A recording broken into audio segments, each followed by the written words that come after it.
Salam Malaysia Madani，大家好，欢迎收看那巴鲁尼新闻，我叫 Beverly Anastasia Lim。Karnival Hari Penjajah dan Peniaga Kecil peringkat kebangsaan di Buhavan Square Penampang dijangka menarik kehadiran 50,000 pengunjung.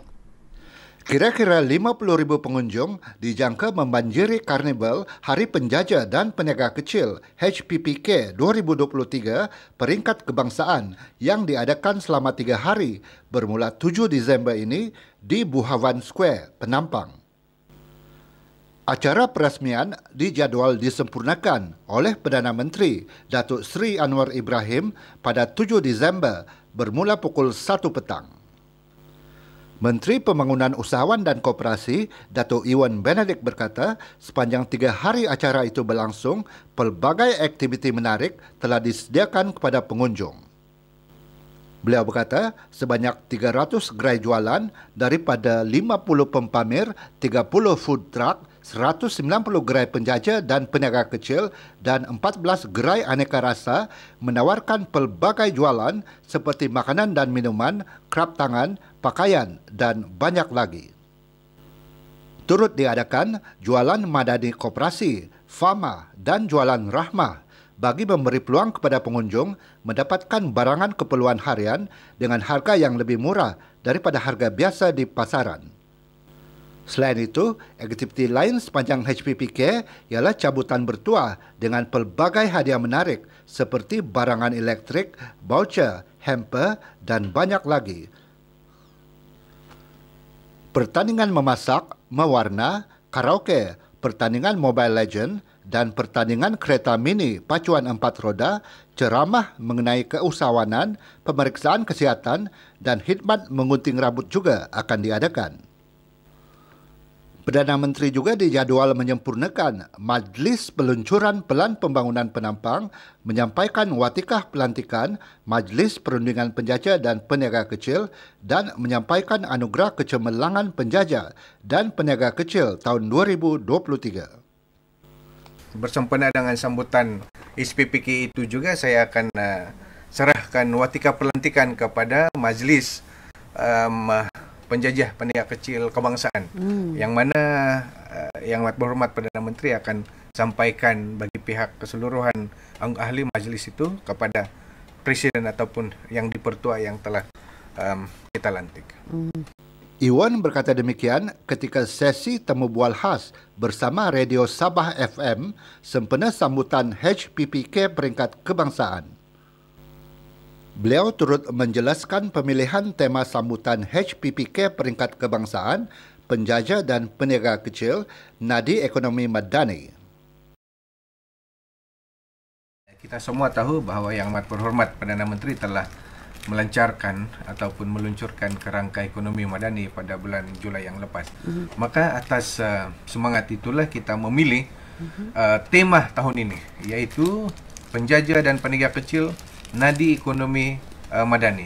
Sebab kalau kita lihat kepada syarikat besar, multinational companies misalnya, mereka ini sudah berada di kategori atas. Betul. Kemudian di peringkat pertengahan pula perusahaan kecil dan sederhana.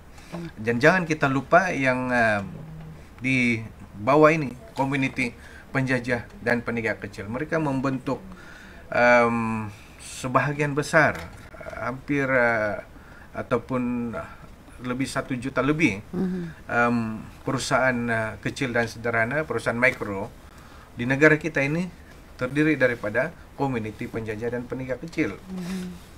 Mereka lah yang nadi sebenar menghidupkan ekonomi rakyat kita di lapangan. Betul. Di tamu-tamu. Jadi itulah kita pilih temanya penjajah dan peniaga kecil, Nadi Ekonomi Madani. Tanpa penjajah peniaga kecil tidak adalah aktiviti ekonomi kita di negara ini. Menurut Iwan, aktiviti menarik lain di sepanjang karnival adalah konsert Aramai Boh yang diadakan pada hari kedua, iaitu 8 Disember, bermula pukul 8 malam hingga 10 malam di pentas utama Buhavan Square. Artis yang akan menjayakan konsert itu ialah Stacy, Akim, Esther Apollonius, Elika Paujin, Jimmy Palikat, Ben Simon, Lyron Felix, Mary Intiang, Raitim Sitim, Marta Ginun selain persembahan live band daripada Chun Chun and the Brothers. Pertandingan karaoke, nyanyian suara emas turut diadakan dengan saringan diadakan pada hari kedua karnival pada 8 Disember. Pertandingan akhir pada hari ketiga pada 9 Disember bermula jam 2 petang. Juara pertandingan karaoke akan menerima hadiah wang tunai RM1,000, tempat kedua RM700 dan ketiga RM500 beserta trofi dan hamper. Persembahan terbaik pula akan menerima hadiah wang tunai RM300, trofi dan hamper. Semua peserta akhir seramai 10 orang akan menerima hamper. Iwan berkata, bagi mengelak kesesakan lalu lintas dan memudahkan orang ramai berkunjung ke Buhavan Square, 6 bas HPPK 2023 akan disediakan untuk mengambil dan menghantar pengunjung dari ITCC ke Buhavan Square. Pengunjung yang membawa kenderaan sendiri boleh meletakkan kenderaan masing-masing di beberapa tempat yang disediakan, iaitu Pusat Kebudayaan Sabah Penampang, Perpustakaan, Sabah Kredit, Tokong Cina dan ITCC. Sumbangan Perintis Perjuangan Bahasa Kadazan Dusun dihargai di Majlis Anugerah Guru Bahasa Kadazan Dusun. Menteri Pembangunan Usahawan dan Koperasi Datuk Iwam Benedik berkata, Majlis Anugerah Guru Bahasa Kadazan Dusun BKD yang julung kalinya diadakan bertujuan menghargai sumbangan pejuang bahasa itu. Beliau yang juga Presiden Pertubuhan Kinabalu Progresif Persatu APKO berkata, ia juga sejajar dengan perjuangan parti itu sebagai pelopor bahasa Kadazan Dusun. Katanya majlis ini sebagai pengiktirafan kepada individu-individu yang telah memberikan sumbangan signifikan dalam perjuangan bahasa Kadazan Dusun. Melaksanakan impian bersama kita dan dengan logo-logo yang terpapar di hadapan ini menunjukkan semangat Mita Tabang itu terus subur dalam semangat komuniti kita. Begitu juga dengan Yayasan Bingkai Rakyat. Tahniah dan terima kasih karena terus menjalankan amanah untuk melibarkan perkhidmatan dia di seluruh negara. Iwan berkata demikian di Majlis Anugerah Guru Bahasa Kadazan Dusun dan pengiktirafan pejuang bahasa Kadazan dan Dusun di SICC di Kota Kinabalu pada Ahad. Pada majlis itu, Tan Sri Bernard Dompok diberikan anugerah Tokoh Pejuang Bahasa atau Gaah Huguan Manampasi Sunduvan Boos 2023. Beliau adalah pemimpin Kadazan yang berpengalaman luas dalam bidang politik dan pentadbiran kerajaan Sabah. Dedikasi dan pengalaman beliau dalam kerajaan telah merealisasikan pengajaran dan pembelajaran bahasa Kadazan Dusun di sekolah rendah pada tahun 1994 dan di sekolah menengah pada 2006. Tan Sri Bernard adalah antara pelopor dan tonggak utama dalam penubuhan Kadazan Dusun Language Foundation KLF pada tahun 1994. Beliau juga giat dalam usaha memperbanyakkan karya kesusasteraan Kadazan Dusun melalui penganjuran pertandingan menulis novel dalam bahasa Kadazan Dusun yang kini menjadi salah satu program mercu KLF.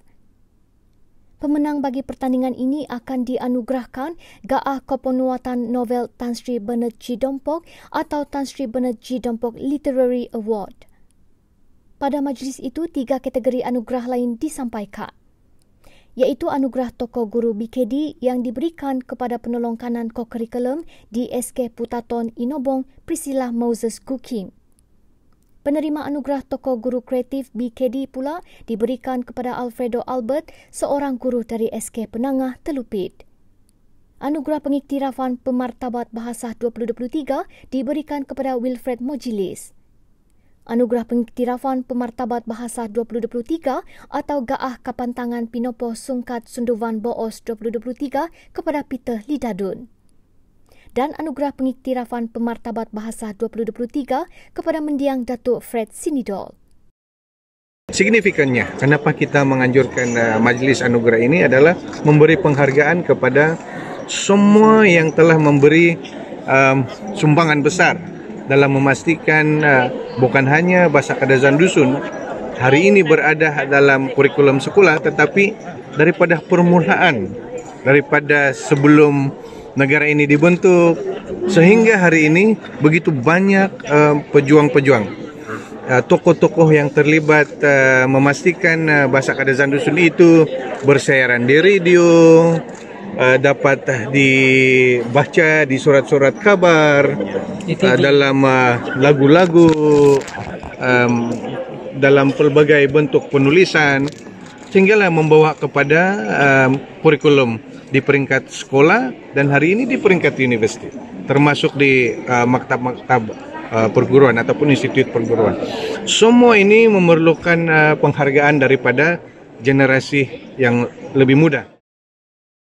Peranan dimainkan Shell Malaysia untuk menyokong usahawan baru muncul memberi impak positif kepada pembangunan perniagaan tempatan. Peranan yang dimainkan syarikat korporat besar seperti Shell Malaysia untuk menyokong komuniti keusahawanan yang baru muncul dan bersama-sama membantu membina ekosistem syarikat pemula niaga yang hebat untuk Malaysia adalah sesuatu yang baik dan memberi impak sosial positif kepada pembangunan perniagaan tempatan. Menteri Pembangunan Usahawan dan Koperasi Datuk Iwan Benedict berkata ini membolehkan Malaysia memiliki masa depan ekonomi yang berkembang maju khususnya dalam bidang keusahawanan dan koperasi. Menurut Iwan, Kementerian Pembangunan Usahawan dan Koperasi KUSKOP sentiasa memantau perkembangan usahawan dan koperasi di Malaysia dengan menggariskan 21 strategi dan 184 program di seluruh negara setakat tahun ini yang dimanfaatkan lebih 500,000 perusahaan mikro, kecil dan sederhana PMKS. Bagaimanapun katanya, KUSKOP tidak dapat berhubung dengan semua usahawan. Oleh itu, kementerian mengharapkan syarikat seperti Shell untuk membangunkan serta melaksanakan program yang bukan sahaja menyediakan geran, malah bimbingan kepada usahawan tempatan yang baru berkembang di seluruh Malaysia. Sementara itu, 2 usahawan wanita dari Sabah masing-masing menerima hadiah RM30,000 daripada Shell menerusi program Shell Life Wire Malaysia 2023. 2 usahawan wanita itu ialah pengasas Grace Creation Enterprise, Rostina Andahang dari Pensiangan dan pengasas Southeast Asia Treasure, Razia Matarsat dari Semporna. Hadiah disampaikan Iwan pada Majlis National Awards Ceremony Shell Life Wire 2023 di Wisma Shell Cyberjaya pada Isnin. Rostina merakamkan ucapan terima kasih kepada Shell atas pengiktirafan usahanya membantu golongan wanita di luar bandar khususnya di Pensiangan dan Pagalungan untuk menjana pendapatan melalui pembuatan kraf berasaskan manik. Grace Creation Enterprise yang ditubuhkan pada 2019 menyediakan latihan pembuatan produk-produk kraf manik. Setakat ini, seramai 131 wanita dari 7 buah kampung di Pensiangan dan Pagalungan berjaya dilatih dan kini mempunyai sumber pendapatan sampingan. Antara keunikan produk kraf manik yang dihasilkan ialah dari segi corak dan warna bermotifkan etnik Murut. Sementara itu, Razia bersyukur kerana inovasinya selama 10 tahun menghasilkan Ziyah Integrated Culture System ZICS. ZICS boleh membantu penanam rumpai laut atau nelayan meningkatkan hasil pendapatan mereka. ZICS melindungi rumpai laut daripada dimakan atau dirosakkan penyu dan ikan. Inovasi ciptaan Razia kini digunakan di Pulau Omadal Semporna dan akan dikomersialkan.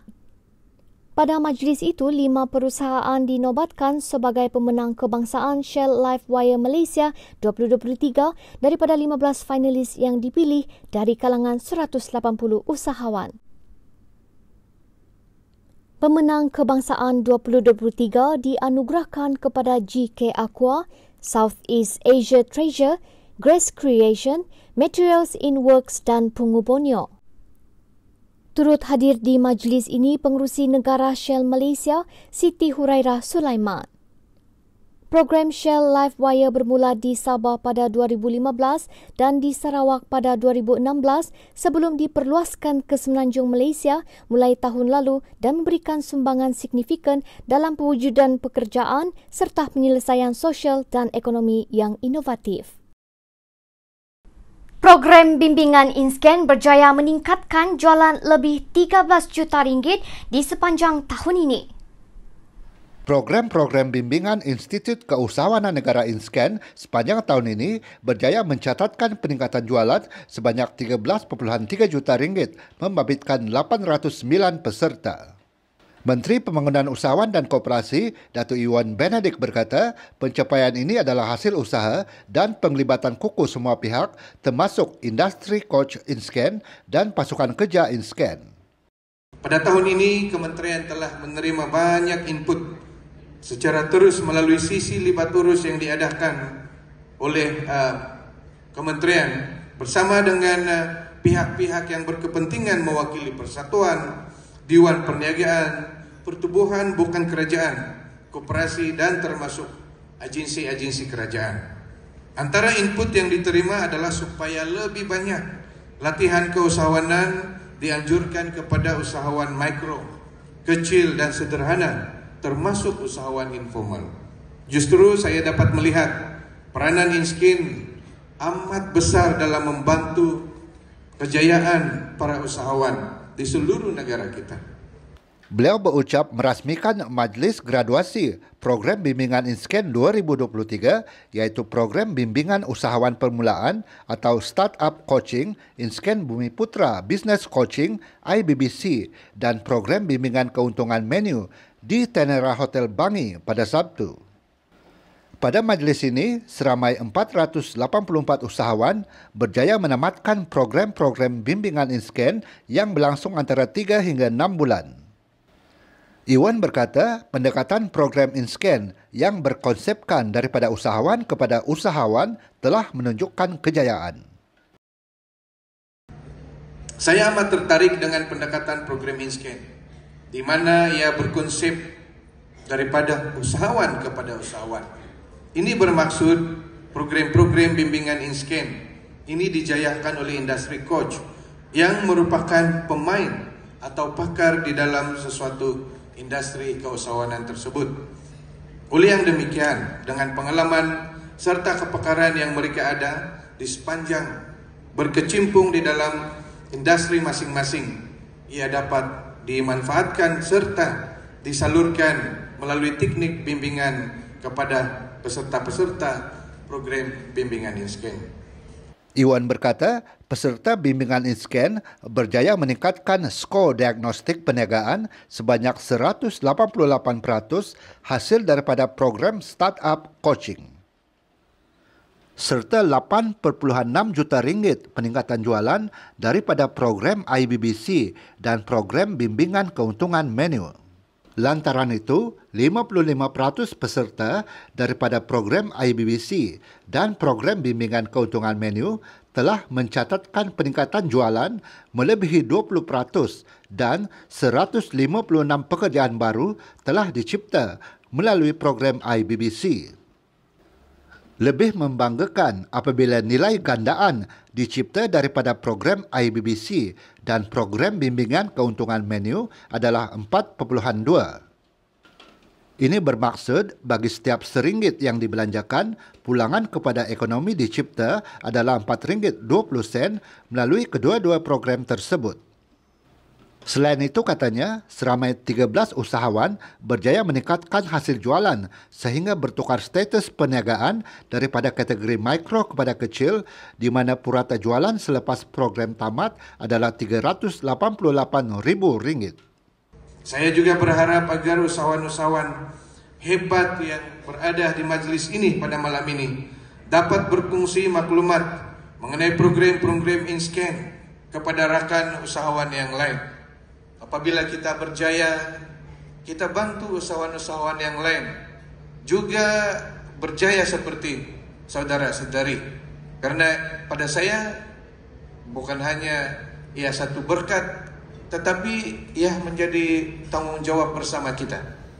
Program bimbingan InScan dijayakan dengan kerjasama Amanah Ikhtiar Malaysia AIM membabitkan peserta dari seluruh negara. Katanya, hasil kolaborasi ini dapat membantu meningkatkan prestasi sahabat-sahabat AIM ke peringkat seterusnya dan memberikan impak positif kepada ekosistem keusahawanan negara kita. Wan An,